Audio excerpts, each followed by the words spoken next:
Bismillahirrahmanirrahim. Ngalajengkeun hanca darasan kitab Durratun Nasihin halaman 154. Kantun qauluhu waruya an Jabirin radhiyallahu anhu. Bismillahirrahmanirrahim. Waruya sareng diriwayatkeun an Jabirin nampi ti Jabir radhiyallahu anhu. Radhiya muga mikarito sa Allah Gusti Allah anhu ti itu Jabir. Naon annahu lafad annahu saestuna itu Jabir teh qala eta parantos ngadawuh itu Jabir qala kana lafad qala parantos ngadawuh sahanuhun Nabi Nuh alaihi salamu alaihi eta muga tetep ka itu Nabi Nuh assalamu ari kasalamatan. Ngadawuh saha Nuh Nabi Nuh libnihi ka putrana Nabi Nuh. Seueur putrana Nabi Nuh teh anu masyhurna saha Kan'an. Ngadawuhna teh kieu tapi duka ka saha ye ngadawuhna nya.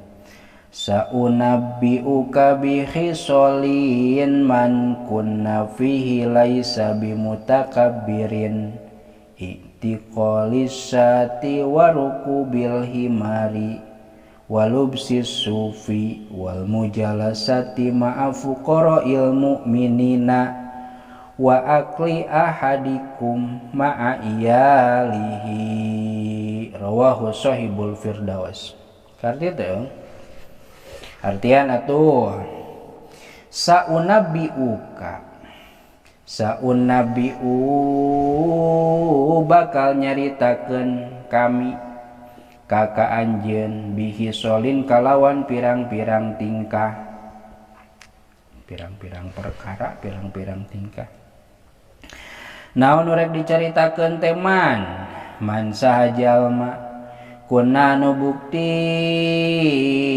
itu hisol teh fihi eta tetep di itu man laisa maka lain itu man tebi mutakabirin eta anu takabur. Jadi jalma anu tetep di eta jalma teh aya ieu salah sahijina perkara anu rek dicaritakeun ayeuna maka eta jalma teh lain jalma takabur gitu. Manawa perkarana teh hiji Intiqalisati tegesna kahiji nyangcang embe. Jalma nu nyangcang embe eta teh lain jalma takabur. Warukubil himari jeung kadua tumpak himar eta oge lain jalma takabur. Walubsi supi jeung make baju bulu. Baju bulu teh baju naon mun ayeuna mah wal nya. Eta oge lain jalma takabur. Wal mujalasati jeung kaopat mujalasah alias ngariung ma'apu qara'il mu'minina sarta pirang-pirang jalma pakir ti pirang-pirang jalma iman eta oge lain jalma takabur. Wa akli ahadikum jeung kalima barang dahar atawa ngadahar salah sahiji aranjeun kabeh ma'ayali sarta anak rabina itu ahad sarta keluargana anak pamajikan eta oge lain jalma takabur. Jalma nusok nyangcang domba, nusok numpakan himar, nusok make baju wol, nusok ririungan jeung jalma pakir anu iman, nusok dahar jeung anak pamajikan eta teh lain jalma takabur. Rawahu sahibul firdausi. Rawa parantos ngariwayatkeun hukana itu hadis saha sahibul firdausi anu ngagaduhan kitab al firdaus titik. Waruya an Umar, waruya sareng diriwayatkeun an Umar nampi ti Sayyidina Umar.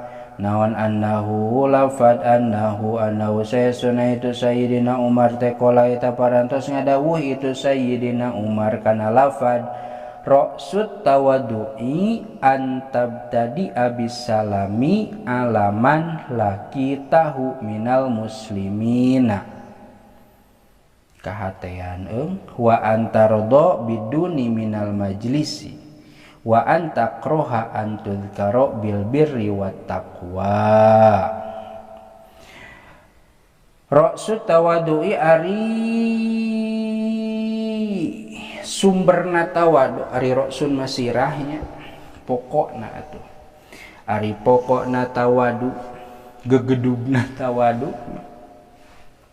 eta antab tadia yen ngamimitian anjeun bisalami kana uluk salam alaman ka jalma la kita anu manggihan anjeun huka itu man minal musliminati golongan muslimin mun panggih jeung jalma Islam teh assalamualaikum assalamualaikum ulah kalah disengserikeun nya eta teh ciri jalma tawadu.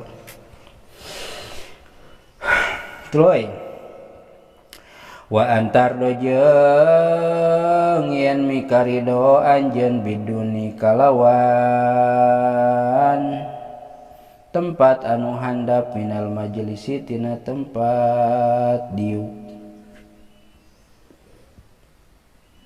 mun tempat teh ridho di mana we urang tempat mah untuk orang mah yang di luhur orang mah jalma terhormat piraku dihandap tak kabur berarti eta mah wa antakroha jeung yen mika ngewa anjeun antud karokana yen disebut anjeun bil birri kalawan kaalusan wa taqwa jeung katakwaan yeuh si mang anu mah jalma takwa jalma alus kasaean bari hayang disebutna teh urang sodaqoh sugano engke disebutna gagah jalma bageran ta ulah nya takabur teh gitu mah keheul urang mah embung disebut teh tapi da ari disebut mah kumaha deui gitu tah maksudna mah ulah hayang-hayangan komo ari pesen mah requestnya engke sebutnya di urang sakitu gitu engke sebutnya urang bageran urang tos nyumbang urang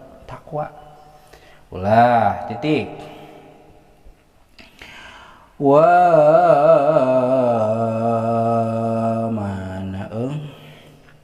warawa al-Hasanu ani Nabi sallallahu alaihi wasallam panjang keneh teh titik deui tah warawa sareng parantos ngariwayatkeun sahal Hasanu Imam Hasan ani Nabi nampi ti Kangjeng Nabi sallallahu alaihi wasallam salam muga nambihan rahmat Allah Gusti Allah alaihi ka itu Nabi wasallam sareng muga nambihan keselamatan itu Allah ka itu Nabi ngariwayatkeun annahu kana saestuna Kangjeng Nabi qala eta ngadawuh Kangjeng Nabi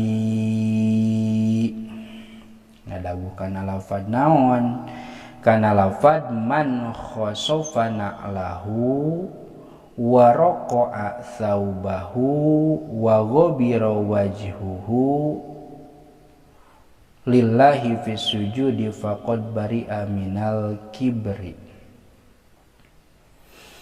Man sajal ma khosopa anu ngaputan itu man alau kana sendalna itu man warqa jeung nambalan itu man taubahu kana bajuna itu man wa ghabira jeung ayo gobir gubar mengebul kela